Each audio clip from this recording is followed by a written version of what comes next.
London সংবাদদাতা Sarwar Hossain, Greece প্রতিনিধি প্রদীপ কুমার সরকার, কাতার প্রতিনিধি গোলাম মাওলা আকাশ, কুয়েত প্রতিনিধি মোহাম্মদ জালাল উদ্দিন, দাম্মাম প্রতিনিধি মোখলেসুর রহমান অভি ও জেদ্দা প্রতিনিধি হানিফ সরকার উজ্জ্বলে পাঠানো তথ্যচিত্রে প্রবাসী সংবাদ জানাচ্ছেন সামদানি পত্র। আসছে বছরের ৯ জুলাই অনুষ্ঠিত হবে দ্বিতীয় মুসলিম কমিউনিটি সার্ভিস অ্যাওয়ার্ড ২০২৫।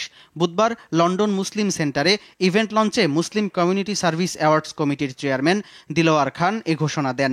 এ সময় আরও বক্তব্য দেন মুসলিম কমিউনিটি অ্যাসোসিয়েশনের প্রেসিডেন্ট ব্যারিস্টার হামিদ হোসেন আজাদ, সাধারণ সম্পাদক নুরুল মতিন চৌধুরী, সাবেক প্রেসিডেন্ট মুসলে ফরাদি, জাজ বেলায়েত হোসেন ও টাওয়ার হ্যামলেটসের স্পিকার ব্যারিস্টার সাইফুদ্দিন খালেদ। পূর্ব লন্ডনের রয়্যাল রিজেন্সি হলে দ্বিতীয় মুসলিম কমিউনিটি সার্ভিস অ্যাওয়ার্ড ২০২৫ অনুষ্ঠিত হবে।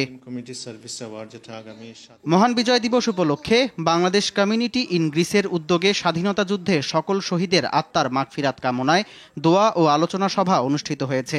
বাংলাদেশ কমিউনিটি ইন গ্রিসের সহসভাপতি শামসুল আলম ডিপটির সভাপতিত্বে, সাধারণ সম্পাদক এইচ.এম. জাহিদুল ইসলামের সঞ্চালনায় প্রধান বক্তা ছিলেন বাংলাদেশ কমিউনিটি ইন গ্রিসের কোষাধ্যক্ষ হাজি সেলিম সর্দার। আমাদেরকে আশ্বস্ত করেছেন গ্রিসের বিশিষ্ট গার্মেন্টস ব্যবসায়ী আব্দুল লতিফ গাজীর বিদেহ আত্মার মাগফিরাত কামনায় দোয়া ও মিলাদ মাহফিল অনুষ্ঠিত হয়েছে। গ্রিসে বসবাসরত খুলনা প্রবাসীরা এর আয়োজন করে। সিআইপি শেখ আলামিন সহ গ্রিসে বসবাসকারী বাংলাদেশ কমিউনিটির প্রবাসীরা উপস্থিত ছিলেন। আন্তর্জাতিক অভিবাসী ও প্রবাসী দিবস উপলক্ষে কাতারের দোহায় বিজয় মেলা অনুষ্ঠিত হয়েছে। দূতাবাসের আয়োজনে বাংলাদেশ এম স্কুল অ্যান্ড কলেজের মাঠে মেলার উদ্বোধন করেন রাষ্ট্রদূত মোহাম্মদ নজরুল ইসলাম। নাসির উদ্দিনের সঞ্চালনায় উপস্থিত ছিলেন দূতাবাসের ডিফেন্স উপদেষ্টা brigadier M Khayer Uddin, labour councillor doctor Mahudul Kabir. বিশেষ অতিথি ছিলেন উপপ্রধান Waliur Rahman, M school and কলেজের ডিরেক্টর অবসরপ্রাপ্ত লেফটেন্যান্ট কমোডর আনোয়ার খুরশিদ, অধ্যক্ষ জুলফিকার আজাদ, সোহেল রানা, ইঞ্জিনিয়ার জাহাঙ্গীর আলম ও গার্ডিয়ানের উপদেষ্টা মণ্ডলীর সদস্য মোজাম্মেল হোসেন, সভাপতি ইঞ্জিনিয়ার মোহাম্মদ সেলিম, সাধারণ সম্পাদক মির্জা আসাদুজ্জামান রাসেল, মোহাম্মদ হুমায়ুন, রাকিব মোহাম্মদ মিলকান, মার্সিয়া জান্নাত সহ ফ্রেন্ডস ইউনিটি কাতারের সমন্বয়করা। অনুষ্ঠানে বাংলাদেশ এম স্কুল অ্যান্ড কলেজের এসএসসি ও এইচএসসি অংশগ্রহণকারী উত্তীর্ণ শিক্ষার্থী সহ বিভিন্ন বিষয়ে শ্রেষ্ঠ শিক্ষার্থীদের সম্মাননা দেওয়া হয়। কুয়েতে মহান বিজয় দিবস উদযাপন উপলক্ষে আলোচনা সভা ও সাংস্কৃতিক অনুষ্ঠান অনুষ্ঠিত হয়েছে। বাংলাদেশ জাতীয়তাবাদী দল কুয়েত এর আয়োজন করে। আখতারুজ্জামান শামসের সভাপতিত্বে, সদস্য সচিব সৈয়দ আরিফুল ইসলাম রাসেলের সঞ্চালনায় অনুষ্ঠানে প্রধান অতিথি ছিলেন কুয়েত বিএনপি সভাপতি মাহফুজুর রহমান মাহফুজ। বিশেষ অতিথি ছিলেন সাংগঠনিক সম্পাদক শেখ মোস্তফা কামাল, মনির আহমেদ, হাজি ইকবাল হোসেন, জায়েদুর রহমান জায়েদ, ইলিয়াস চৌধুরী, আলহাজ নাসির উদ্দিন হাওলাদার, নাজিম উদ্দিন, আলামিন দারু, আলী হোসেন, লিয়াকত খান সহ অন্যান্য প্রবাসীরা। বিভিন্ন আনুষ্ঠানিকতায় আন্তর্জাতিক অভিবাসী দিবস ও জাতীয় প্রবাসী দিবস পালন করেছে কুয়েতের বাংলাদেশ দূতাবাস। শ্রম মিনিস্টার আবুল হোসেনের সঞ্চালনায় অনুষ্ঠানে সভাপতিত্ব করেন কুয়েতে নিযুক্ত বাংলাদেশের রাষ্ট্রদূত মেজর জেনারেল তারেক হোসেন।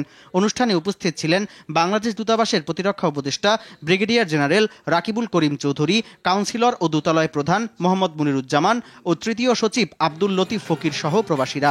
অনুষ্ঠানে বৈধ পথে সর্বোচ্চ রেমিটেন্স পাঠিয়ে দেশের অর্থনীতিতে অবদান রাখায় প্রাতিষ্ঠানিক পর্যায়ে জনতা গ্রুপের হাজি আবুল কাশেম ও ব্যক্তি পর্যায়ে মুখাই আলী লুৎফর রহমানকে পুরস্কৃত করা হয়। মহান বিজয় দিবস উপলক্ষে আলোচনা সভা করেছে সৌদি আরবের দাম্মাম মহানগর বিএনপি। সংগঠনের সভাপতি হারুনুর রশিদের সভাপতিত্বে, সাধারণ সম্পাদক মোহাম্মদ আলামিনের সঞ্চালনায় অনুষ্ঠানে প্রধান অতিথি ছিলেন সাব্বির আহমেদ চৌধুরী। প্রধান বক্তা ছিলেন মাহবুব আল হুদা মামুন। অনুষ্ঠানে বিশেষ অতিথি ছিলেন এআর সাইমুন তালুকদার, নেয়ামতুল্লাহ, জাহিদ আল ইসলাম আজাদ, শামসুল আলম, নবীর হোসেন নবী, মাহবুব মোল্লা সোহাগ, সোহেল চৌধুরী, ওয়াহিদুর জামান পাশা, জাহাঙ্গীর আলম, জামাল উদ্দিন সর্দার, হাবিবুর রহমান মৌলবী ও মোহাম্মদ ডালিম সহ অনেকে। মহান বিজয় দিবস উদযাপন করেছে সৌদি আরবের জেদ্দার বাংলাদেশ ইন্টারন্যাশনাল স্কুলের ব্রিটিশ কারিকুলাম ইংরেজি শাখা। স্কুল পরিচালনা পর্ষদের চেয়ারম্যান মিসবাউদ্দিন আহমেদের সভাপতিত্বে, মোহাম্মদ আরিফুর রহমান আকন্দ ও তাসফিয়া আজাদের উপস্থাপনায় প্রধান অতিথি ছিলেন বাংলাদেশ কনস্যুলেটের কনসাল জেনারেল মিয়া মোহাম্মদ মাইনুল কবির। বিশেষ অতিথি ছিলেন বাংলাদেশ কনস্যুলেটের মিনিস্টার শ্রম কাজী ইমদাদুল ইসলাম। আরও উপস্থিত ছিলেন অধ্যক্ষ মিস নাদা আদেল নাসির উদ্দিন, পরিচালনা পর্ষদের সদস্য আলমগীর হোসেন, জাবেদ আহমদ সহ অনেকে। সৌদি আরব পশ্চিমাঞ্চল যুবদলের অন্তর্ভুক্ত তাবুক প্রাদেশিক যুবদলের ৮১ সদস্য বিশিষ্ট কমিটির অনুমোদন দেওয়া হয়েছে। এই উপলক্ষে আয়োজিত অনুষ্ঠানে প্রধান অতিথি ছিলেন পশ্চিমাঞ্চল যুবদলের সভাপতি আব্দুল মান্নান ও সাধারণ সম্পাদক শেখ মুস্তাক আহমেদ, মহানগর যুবদলের সভাপতি ইকবাল শিকদার, সিনিয়র যুগ্ম সাধারণ সম্পাদক সোহাগ মজুমদার, সাইফুল ইসলাম কিরণ ও সাখাওয়াত হোসেন আলী হাসান। অনুমোদিত কমিটিতে মোহাম্মদ AKM আনোয়ার হোসেনকে সভাপতি, জাহাঙ্গীর আলম পাটোয়ারিকে সাধারণ সম্পাদক, জাহাঙ্গীর হোসেনকে প্রধান উপদেষ্টা, সিরাজুল ইসলাম শেখকে সিনিয়র সহসভাপতি, আব্দুল জলিল পাটোয়ারিকে ভারপ্রাপ্ত সদস্য সচিব হিসেবে ঘোষণা করা হয়। সামদানি প্রত্যয়, RTV।